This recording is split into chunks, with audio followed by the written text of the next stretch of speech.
กันเป็นแฟนกันก็นานหลายปีเมมโมรีในสมองมันเลยจำมันคนเคยหักตัดใจลาฝากน้ำตาพร้อมกับความหลังคนอีหยังใจดำบ่เหมือนหน้าตาผู้บ่นาว่ามีคนคิดฮอดเจ้าหลายยันสิตายย้อนความคิดถึงใบหน้าเศษเส้นผมยังติดหมอนอายถนอมมันทุกเวลาบอกตัวเองว่าวันหนึ่งเจ้าจะหวนมาหาคนที่พอมีความหวัง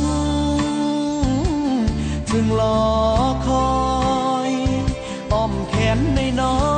ยๆยังคอยเจ้ามาให้ก่อน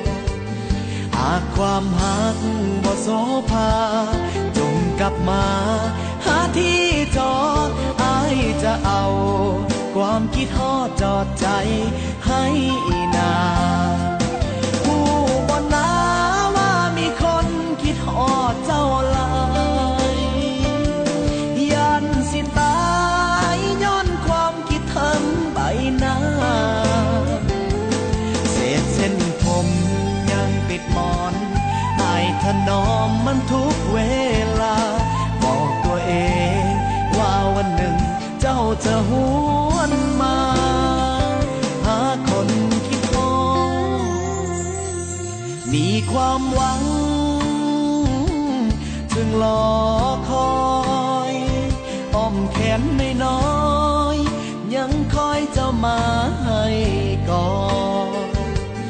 หากความหักบ่โสภาจงกลับมาหาที่จอดอายจะเอาความคิดฮอดจอดใจให้นาหากความหักบ่โสภาจงกลับมาหาที่จอดอายจะเอาความคิดฮอดจอดใจให้นา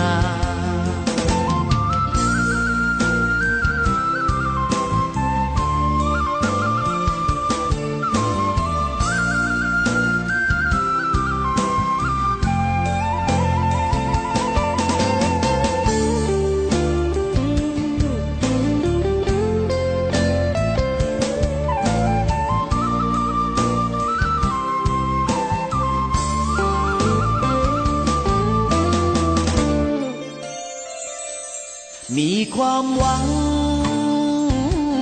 จึงรอคอยอ้อมแขนน้อยๆยังคอยเจ้ามาให้ก่อนหากความหักบ่โสภาจงกลับมาหาที่จอดอายจะเอาความคิดฮอดจอดใจให้นาหากความหักบ่โสภาจงกลับมาหาที่จอดอายจะเอาความคิดฮอดจอดใจให้นา